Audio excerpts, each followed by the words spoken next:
আজ আমি সকাল সকাল বসে পড়েছি কাঁচা মিঠা আম নিয়ে, কারণ গরমের দুপুরে কাঁচা মিঠা আম খেতে খুবই ভালো লাগে। আমি ট্রেনে করে কোথাও যখন যাই, ট্রেন থেকে কিংবা স্টেশন থেকে এই আমটা কিনে কিন্তু খাই। তাই মা যখন আজকে বাজারে গিয়েছে আমার জন্য এই কাঁচা মিঠা আম নিয়ে এসছে, জানে আমি ভালো খাই, সে কারণেই আমাকে নিয়ে এসে বললো, দেখ তোর জন্য কাঁচা মিঠা আম এনেছি। আর বলতে দেরি আছে কিন্তু কেটে খেতে দেরি নেই। আমি বসে পড়েছি কাঁচা মিঠা আম খেতে। আর তোমাদের কার কার ভালো লাগে এই আম অবশ্যই কিন্তু কমেন্টে জানিও। তারপর আম খেয়ে আমি চলে গিয়েছিলাম আমাদের পাড়ায় যে নতুন একটা শিব মন্দির হয়েছে সেই শিব মন্দিরে। আর এই শিবলিঙ্গটি এবার শিবরাত্রির দিন নতুন মন্দির করে প্রতিষ্ঠা করা হয়েছে।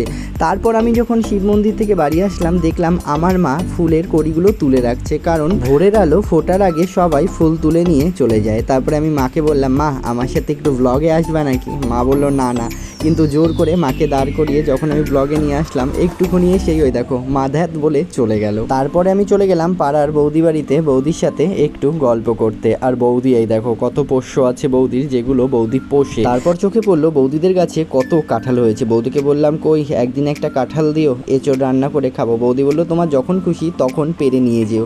ওইদিকে এই দেখো বৌদিদের বাড়িতেও বড়মার মন্দির আছে, আগের ব্লগেও তোমরা দেখেছো, আর বিগ্রহটা কত সুন্দর। চলো বন্ধুরা, আজকের মিনি ব্লগটি এই অবধি। ভালো লাগলে লাইক কমেন্ট শেয়ার আর একটা ফলো করে দিও। দেখা হবে অন্য কোনো মিনি ব্লগে। ভালো থেকো সবাই।